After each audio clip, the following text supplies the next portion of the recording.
the goal line. And I'm going to tell you a second reason when you talk about these different people.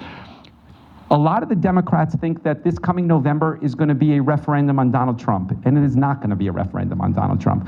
I'm telling you, it's not going to be a referendum on Donald Trump because a lot of independents and Republicans in New Jersey voted for Donald Trump last November. It's going to be a referendum on somebody else. Jack Ciattarelli is going to say one sentence. One sentence. He's already started it. I've been telling people for a month, but he already started it last week.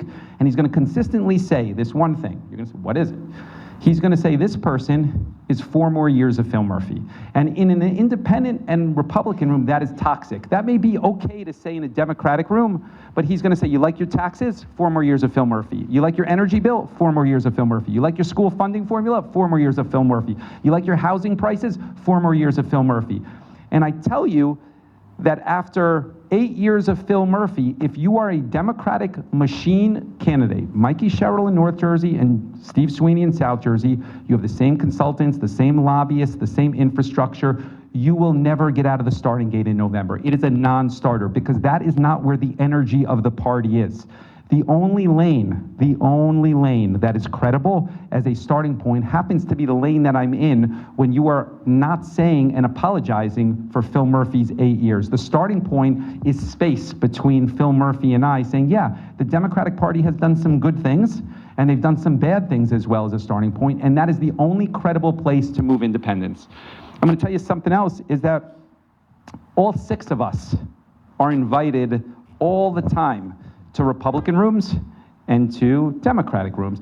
And the other 5 go only to the Democratic rooms. I made it my business, whether it's the Ocean County Chamber of Commerce or radio shows in South Jersey for the most conservative people that have reach on the radio.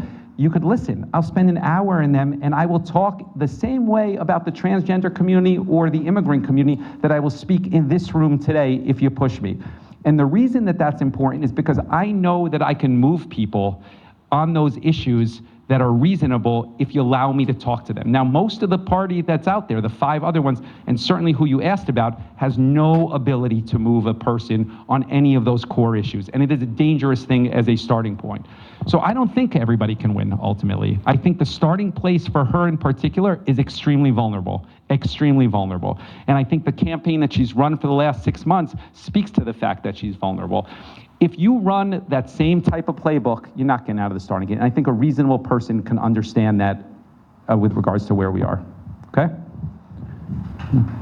Well, somebody liked that quote. I got 1 vote over there.